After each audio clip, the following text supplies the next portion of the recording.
Okay, and we are back here, fiddling around, because, that's the way we roll. We are setting up and turning dials and things like that, and trying to figure out where our notes are, and they're right here. And it's really a privilege to join with these two folks that are our guests right now, Omar and May. And they are students at UBC, and they have been working with lots of other students and in different collectives trying to get UBC to divest. So Omar is a Palestinian undergraduate student who has co-led the UBC Divestment Coalition's advocacy meetings with administration officials, and May is a graduate student at UBC who was a media liaison for the student encampment and has been representing with officials there as well. So thank you so much, first of all, for doing all of this kind of work that you've been doing over the last few months, and also taking out some time this evening and joining us. It's our pleasure. Thank you for having us. Thank you. Yeah, the pleasure is ours. Can you give listeners a sense of, if we haven't been tracking the activities at UBC, can you give us a broad sort of understanding of the different aspects of the encampments and the divestment actions that students have been working with administration on? Absolutely. I think May would be a bit better equipped to speak to that. Sure thing. So we're a broad coalition. We've created a broad coalition of students, faculty, alumni, staff, and we've been working on a number of major demands that we feel that the administration needs to be responsive to. First is just to have some kind of a response, because they've been largely silent on up to now. Up to now? Yes. Okay. Mm-hmm. Uh-huh. But our main focus has been on divestment, but we have a series of things that we've been working on, which also include concerns around institutional ties to Israeli universities, which have been definitely shown to be complicit in the ongoing genocide that had been going on in Gaza. Mm-hmm. And also we've been concerned about police on campus. In a hugely unprecedented move, the university brought police unit on campus that has been criticized for being violent towards land and water defenders fighting for indigenous rights. And they felt that was necessary to deal with nonviolent protesters that were on campus. Just out of curiosity, were they tactical? Did they have, did they bring stuff with them? What we were told was that campus security was not allowed to touch students, but this RCMP unit would be allowed to touch students. Understood. We did not see them bringing things on campus other than very scary-looking vehicles, and yes, we occasionally saw weapons, but what we also saw was that they did not mind pushing us around. Right, no, that's what I just wanted to get the context around that. So, the vehicles were brought, scary-looking vehicles were brought. That's interesting. That's quite a response to students wanting some things around just sort of social justice. So, can we talk around divestment? What are we looking at? What are the kinds of things? Maybe give us information around what are the kinds of things that UBC is involved with. Absolutely. So, as of now, we've identified 30 companies that are directly involved in weapons manufacturing and illegal settlements, which make UBC an indirect participant in egregious human rights violations, war crimes, and environmental destruction. We as students object to being indirect beneficiaries of profits from those crimes. So, we had put together a divestment coalition petition led by student staff, faculty, alumni, and community members.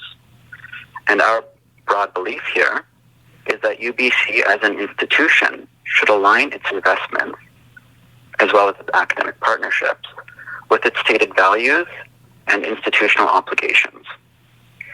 So, May, if you'd like to speak to how those companies are implicated in the genocide of Palestinians and give a little bit more context, I think that might be useful. Yeah, I guess we identified 30 companies that are directly involved in weapons manufacturing, as well as illegal settlements. There is a UN blacklist that has basically identified companies that have been involved, and those companies were contacted and given warnings, and some of them ceased their activities, but others continued and continue to be on that list. So these were through a lot of research, the companies that we identified through the disclosure that UBC had made of its endowment fund investments. And our concern is that these companies are not only implicated in the genocide of Palestinians, but 13 of the companies that UBC invests in supplied Saudi Arabia and the UAE with weapons during their assault on Yemen, and at least 7 of the companies have profited from surveillance technologies that have been used in family separation policies at the U.S.-Mexico border. In particular, there's also Elbit Systems, which has been identified by many activists, which UBC has investments in, and that has supplied the Duterte government with drones and tanks despite its mass killings of Filipino people. So all in all, our concern as UBC students is that we do not want to have any kind of involvement with these companies. Mm-hmm. Okay, I'm just taking a breather because my mind is a bit blown. Let's just backtrack a little bit. There are 30 companies that was identified through disclosure, like grudgingly, because you asked them and they wouldn't disclose, so you had to go through this process. So you've got 30 companies that you can tie in to endowment investments that UBC has. Is that right? Yeah. And these 30 companies are directly implicated in the genocide. Yes, so basically, both of the sets of companies that were demanding divestment from here have been corroborated by independent agencies as being directly involved in the genocide of Palestinians. For instance, I believe 9 of the military companies that we're demanding divestment from have been identified by the special procedures of the United Nations as, quote, risking complicity in serious violations of international law, possibly including genocide. So this is the UN body saying that these companies are doing this, yeah? So then when you ask UBC, because I'm imagining you've been talking with them for so long, so you've been asking them questions, maybe they're not answering, but they say nothing about this at all? They've said nothing to you guys? Or tell me what they've... Yeah, can you maybe help me understand this? Yeah, basically the administration has been dodging all the evidence and all the independent assessments that we have been sending to them. They don't address it. However, what they have been telling us is that due to a thing called fiduciary duty, the administration, as they claim, are not legally capable of directing divestment from any companies for which there would be, quote, financial consequences. So the way I interpret that is to say, if UBC is to become aware that a company they are involved with is engaged in reprehensible crimes, as many of the companies UBC invests in currently are, they would be legally unable to divest if doing so cost them even a dime. Oh. So of course. That's a moral thing, but there's also a legal aspect to it, mm-hmm. in that their argument is flatly wrong. Yeah. And cognizant of our time, but that is important. Yeah, like wrong in the sense that, what do you mean? Just unpack it with us. Help us out, Omar. Sure. So from UBC's point of view, they're saying that, oh, look, we have these rules, and it's even if we know that we're causing harm, we can't if we're going to lose money. Mm-hmm.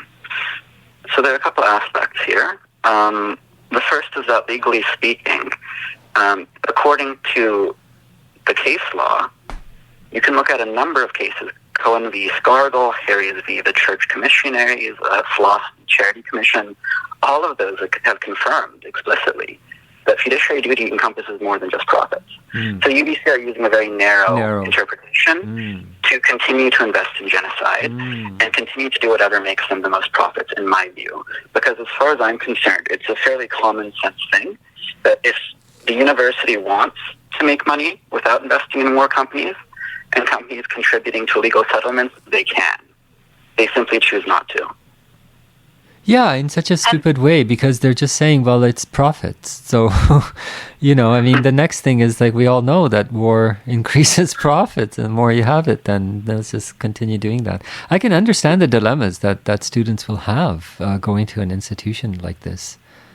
It's crazy. It's particularly upsetting because there's such clear double standards, because UBC decided to divest when it came to Russia's illegal invasion of Ukraine. They had their so they can. investment managers, they spoke with them, etc. But suddenly with Israel, they're concerned about neutrality. And the thing is, from our point of view, it doesn't matter what country is doing whatever egregious war crime. Neutrality means if international law is being violated, then you have to respond. Which is crazy, because you guys also found out that this is all like the UN also saying the same thing. Yes. So over the course of our advocacy, week after week after week, what has basically happened is we had a number of reputable international organizations come out with some sort of report or legal assessment which supported our position. We had the ICJ, and we were able to say, hey, UBC, your investments, your academic partnerships are flatly contravening the advisory opinion of the highest judicial body in the world. Now, to go back to your question about, what did UBC say to all this? They didn't care. We had the Office of the United Nations High Commissioner for Human Rights publish a list of those companies I mentioned to you. They didn't care. We had so much evidence and many, many, many compelling arguments. But after a while, what I personally realized is none of that mattered to them. They didn't care what the ICJ said. They didn't care about expert opinion. They didn't care about the United Nations. What I think they cared about is what would make them the most money. Wow, it's so... Okay, we also want to ask you, how can listeners who are interested in finding out more information around the kinds of work that you're doing and also support the work that you are doing, where would you point them to? May, would you like to speak to that? Sure. We've set up a website, and it's called upcdivest.org. We've put a petition there. We would love it if everybody signed, anybody who's concerned, all people of conscience who think that university should not be invested in war and occupation and genocide are welcome to sign. Please help circulate it as much as you can as possible too. And I would also note that if you're interested in following us on Instagram, our different coalition partners are listed under the About section. So that's ubcdivest.org to sign the petition, or ubcdivest.org/about to find our different our different Instagram handles. I'm curious if you guys have worked with the alumnus, UBC alumni people who might also be interested in supporting you. Has there been any action around that? We do have a number of very active alumni who are helping us out directly in our organizing. Awesome. There is an alumni organization which has been kind of quiet, but I think there's a lot of interest in rebuilding it. And you guys are working with others, like staff and professors and sort of other people at UBC as well. This is a kind of a coordinated effort. Yes, absolutely. We have many different student groups that are part of us, as well as spanning across UBC Okanagan as well as UBC Vancouver. We have independent Jewish voices, labor unions, Indigenous activists, and climate justice campaigners, all as part of our coalition, because all of our concerns are interrelated. Divestment from war crimes is really well supported by our community. And what about nationally? Are you guys in touch with other universities, other student groups, and such groups? Yes, I can speak to that. We have been in touch ever since the encampments, when a lot of the different student solidarity groups began to give information and advice back and forth. And that's been really important, because we've been noticing that the things that we hear in our conversations when we campaign with the administration is the same things that they hear as well. Yeah. Well, listen, folks, it's really nice that you are doing this work, that you have the energy and the capacity and really the wherewithal. You guys seem like you've connected a lot of dots, putting them to shame.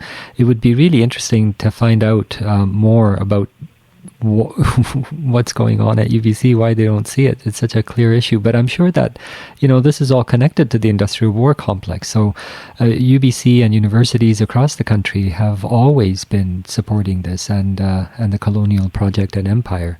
But it's a fantastic opportunity to bring it to face. And I think there's a moment of change. I hope that you guys feel energized going into the new year and continuing and taking this further and just growing the movement. Yeah, absolutely. And it's a shame because this could have been an opportunity for UBC to distinguish themselves and not remain silent and complicit in genocide. But as things stand, we will continue to fight and to push for meaningful change, regardless of how long it takes or how much effort we need to expend. So if I could just on a final note, encourage the audience and listeners, please go to ubcdivest.org to sign the petition. There, you can read more about our coalition's efforts, and if you feel moved to, please sign and circulate the petition you find there. We need all the support we can get. Thank you. No, thank you. It's a real pleasure to talk with you guys. We look forward to catching up with you going down the road. It's a really good story, and I think that meaning what you are doing and to keep getting the message out there to folks. Fantastic. Thank you so much, Elder. Thank you. You guys take care. Have a good evening. Thank you. Bye-bye. Bye-bye. Okay, and so still here on Coast Salish territory, we're coming up to the end of the program. We're going to go back to some music, and we're going to be coming right back and speaking with Sama, who is a co-founder of Parents for Palestine YVR. So stay tuned, we'll be right back.